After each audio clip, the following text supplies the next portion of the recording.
السلام عليكم ورحمة الله وبركاته. بسم الله والحمد لله والصلاة والسلام على رسول الله وعلى آله وأصحابه ومن اهتدى بهداه. وبعد، اللهم لا علم لنا إلا ما علمتنا إنك أنت الحليم الحكيم. O Allah, we do not have knowledge besides that which you have granted us. For indeed you are most knowledgeable, most wise. Allahumma allimna ma yanfa'na وَانْفَعْنَا بِمَا عَلَّمْتَنَا. O Allah, grant us knowledge that is beneficial and benefit us from the knowledge that you have granted us. Allahumma inna na'udhu bika min ilmin la yanfa' wa min aynin la tadma' wa min qalbin la yakhsha' wa min batnin la yashba' wa min du'a'in la yusma'. O Allah, we seek your protection from knowledge that is of no use. We seek your protection from eyes that will not cry for your sake. We seek your protection from a heart that will not fear you. We seek your protection from a stomach that will never be filled, from a soul that will never be content.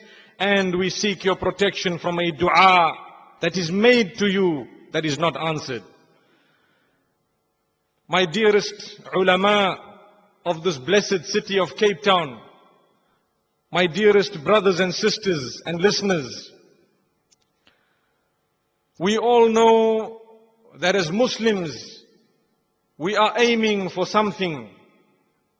We are aiming for something very high.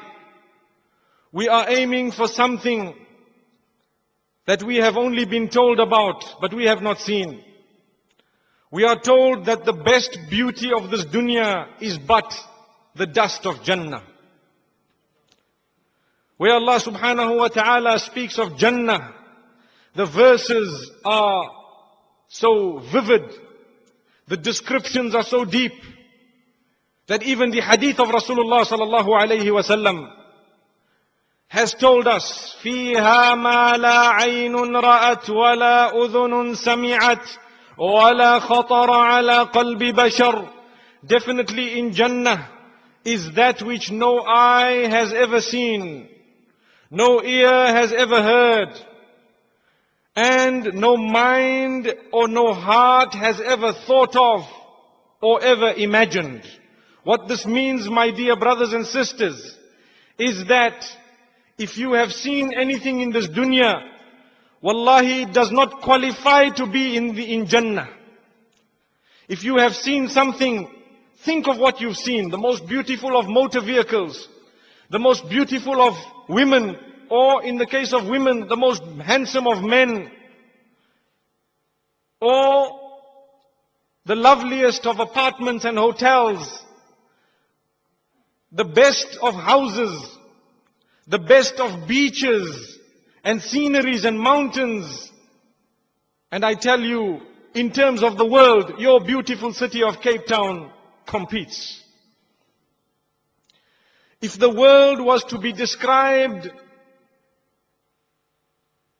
Cape Town would be described as the hur of this world, subhanallah. As a city, wallahi, you have been granted a lot. Breathtaking sceneries all over, with people whom I yet have to meet the match of. I have not come across better people than the people of this city. And I am not saying it because I am standing in front of you. I put Allah as a witness between myself and my statement. It is something I have seen. The hearts of the people, may Allah keep them as good as they are. Everyone who's ever been here has always commented positively before the scenery about the people.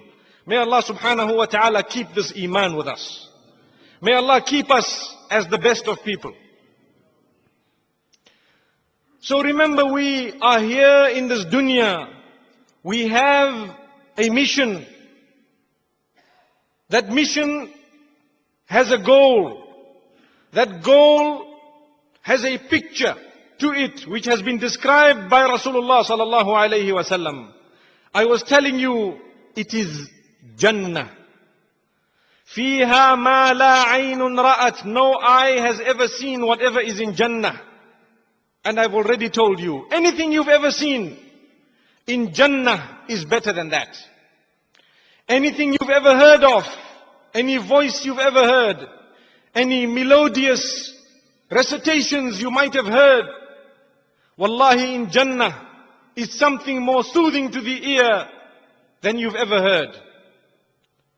Similarly, if your mind or heart has imagined something, then remember, whatever you have thought of, Jannah is too high to have these lowly thoughts of ours in it. It will have better. I give you an example. If you were to close your eyes, or even with your eyes opened, and imagine vehicles in the air, glass boxes that we flew in. I sat in it and I thought of going to Australia. 2 minutes later, I flew through the wind and I landed in Australia. Does this go through your mind? It's possible for this to go through your mind. You can daydream about it. It can be a fairy tale. Wallahi, in Jannah is better than that. If your mind has thought about it, that means in Jannah is far beyond that. Read the fairy tales, the fiction stories. Wallahi, Jannah will be much better than that. More than that, we will have in Jannah, inshallah. Similarly, think of a glass castle suspended in the air with rivers of milk flowing. As you look down, you can actually see the glass. You can look straight through it. You can see rivers of pure honey and pure fruit juices, the blends that you so wish and desire. If you can picture it in your mind, remember, in Jannah is better than that. And imagine if you had to look at these rivers in your glass castle, which is suspended in the air, and as you desired for the honey, automatically you could taste it on your tongues. Can you imagine that? We can. We can imagine it. So it means in Jannah, wallahi, is something better than that. That is just the introduction. The big question is, who was Jannah prepared for? Allah subhanahu wa ta'ala has already created Jannah. Who was it made for? I swear a qasam in this house of Allah, the creator of Jannah, the creator of myself and yourself, and the entire universe and whatever exists, that we are so fortunate to be from the ummah of Muhammad sallallahu alayhi wasallam. Jannah was created for us, inshallah. We must understand, we must realize that wallahi, this shahada we have, the kalima we have, is so powerful that there is nothing that can compete with it. Wallahi, I tell you that Rasulullah sallallahu alayhi wasallam